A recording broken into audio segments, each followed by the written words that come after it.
अस्सलाम वालेकुम स्टूडेंट्स, मैं माजिद अली, आपका कंप्यूटर टीचर, आपका एंड्रॉयड स्टूडियो के टीचर। तो आज के लेक्चर में हम सिर्फ ये जानने की कोशिश करेंगे कि इस एंड्रॉयड स्टूडियो का जो सामने लेआउट है, इसके बैकग्राउंड के कलर कितने तरीक़ों के होते हैं, इसमें कौन कौन से तरीक़ों से काम कर सकते हैं और बैकग्राउंड ख़ास तौर पे कलर कैसे चेंज करते हैं, मतलब लेआउट का कलर पूरा थीम कलर कैसे चेंज किया जाता है। तो और इसको चेंज करने की ज़रूरत क्यों मुझे बतानी पड़ रही है आप लोगों को, वरना मैं पहले लेक्चर ही शुरू करने लगा था, लेकिन जब ज़रूरत मुझे समझ आई कि ये लाजिम मुझे बताना चाहिए पहले, उसके बाद नेक्स्ट लेक्चर बनाऊंगा, तो ये इसलिए है। अब यहाँ पे अगर देखें, मैं क्लिक करता हूँ, ये एक आउटलाइन तो सिर्फ आपको नज़र आ रही है कि जैसे कि मोबाइल की कोई डिवाइस है, शायद पड़ी हुई है, कुछ और है। लेकिन अगर आप इसका लेआउट डार्क कर देंगे तो ज़्यादा आसानी हो जाएगी। मैं फ़िलहाल ये जो आइज़ आ रही है यहाँ से जाता हूँ और शो लेआउट डेकोरेशन पे क्लिक कर लेते हैं ज़रा चेक करने के लिए।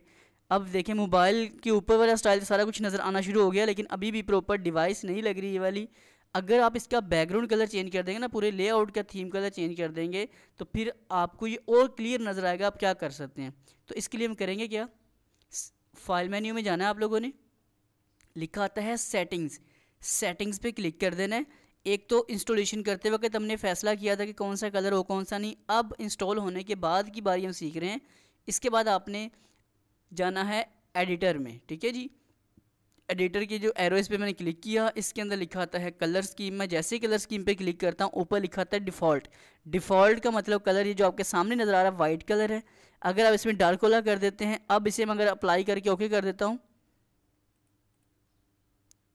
अब देखें ओके करते मतलब डायरेक्ट ओके भी कर सकते हैं। अब यहाँ अगर आप इस जगह पे देख सकें तो प्रॉपर आपको मोबाइल नज़र आ रहा है। अगर जो मैंने चीज़ें एक्टिवेट की थी, अगर मैं उसको नहीं भी शो करता, जैसे शो डेकोरेशन आ रहा है, मैं इस पर टिक ख़त्म भी कर देता हूँ, तो तब भी देखो आपको प्रॉपर वाइट स्क्रीन नज़र आ रही है कि नज़र आ रहा है कि हाँ यहाँ पर इस तरह काम किया जाएगा। फ़िलहाल आगे जो मेरे लेक्चर्स आएंगे वो सारे इस लेआउट की बेस पर आएंगे। अगर आप इसके अलावा भी थोड़ा सा चाहते हैं तो आप फाइल अगेन जाएंगे सेटिंग्स में। फाइल में जाने के बाद ऑप्शन है सेटिंग्स, सेटिंग्स में जाने के बाद अपने पास थी कलर स्कीम, एडिटर में जाने के बाद कलर स्कीम है, और लास्ट होता है हाई कंट्रास्ट। इस पर क्लिक करके अगर मैं ओके करता हूँ, अब देखते हैं क्या होता है। तो थोड़ा सा हाई कंट्रास्ट हो जाएंगे, कलर थोड़े थोड़े डार्क हो जाएंगे। यहाँ तो आपको इतना फ़र्क नज़र नहीं आया। मैं एक काम करता हूँ, इसका कोड व्यू करता हूँ ज़रा।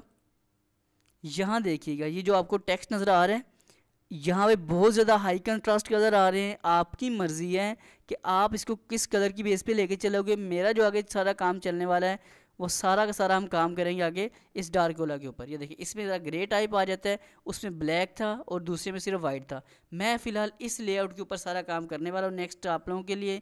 तो आज की वीडियो में सिर्फ इतनी सी इन्फॉर्मेशन आप लोगों के लिए। आप लोगों ने अपना सॉफ्टवेयर इंस्टॉल करने के बाद उसका लेआउट कलर चेंज करना है, थीम कलर चेंज करना, तो वो कैसे कर सकते हैं।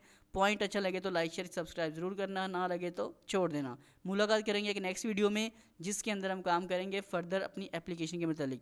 तमाम दोस्तों की तरफ से अल्लाह हाफिज़, बाय बाय।